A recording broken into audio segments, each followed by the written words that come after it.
प्यारे बच्चों, अभी जो वीडियो मैंने भेजा है उसमें डीड की पार्टनरशिप डीड क्या है और उस डीड में क्या क्या होता है ये मैंने बताया।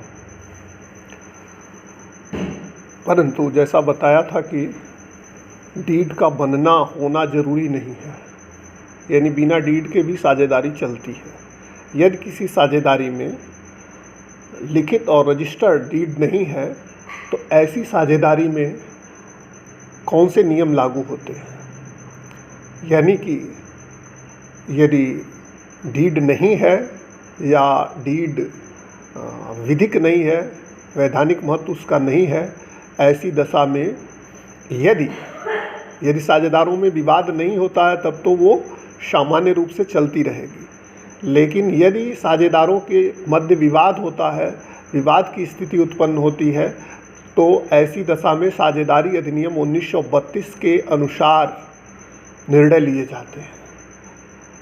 साझेदारी अधिनियम 1932 में क्या उल्लेख है, यानी डीड नहीं होने पर क्या क्या किया जा सकता है, वो थोड़ा सा आप समझ लीजिए।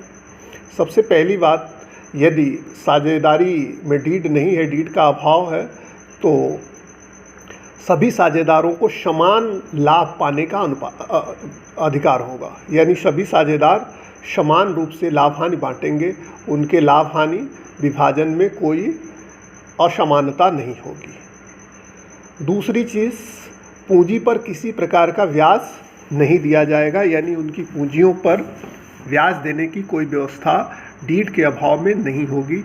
यदि वो पहले से मौखिक समझौते से ब्याज पाते थे तो अब वो नहीं पाएंगे।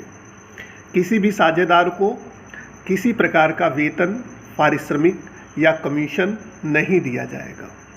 किसी भी साझेदार को आहरण पर किसी प्रकार का ब्याज देने का विधान नहीं होगा, किसी प्रकार का ब्याज वो नहीं देगा। परंतु यदि कोई साझेदार फर्म को ऋण दिया हुआ है, यानी वो फर्म को पूंजी के अतिरिक्त कोई अन्य धन दिया हुआ है, पैसा दिया हुआ है ऋण के रूप में, तो ऐसे साझेदार को 6% वार्षिक की दर से ब्याज दिया जाएगा। यानी पूंजी पर ब्याज नहीं दिया जाएगा, आहरण पर ब्याज नहीं लिया जाएगा, लेकिन अगर ऋण दिया हुआ होगा तो ऋण पर ब्याज दिया जाएगा और वो 6% वार्षिक की दर से होगा। सभी साझेदारों को समान रूप से व्यापार में भाग लेने का अधिकार होगा, यानी सभी साझेदार समान रूप से व्यापार को चलाएंगे, यानी किसी साझेदार को रोका नहीं जा सकता है कि वो व्यापार न चलाए। सभी साझेदारों को लेखा पुस्तकें रखने का अधिकार होगा तथा समय समय पर रखी गई लेखा पुस्तकों को देखने का भी अधिकार होगा।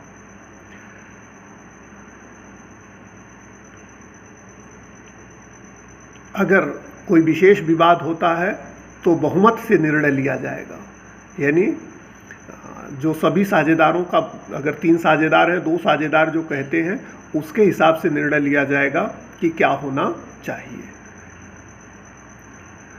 कोई भी नया साझेदार बिना सभी साझेदारों की सहमति से प्रवेश नहीं कर पाएगा।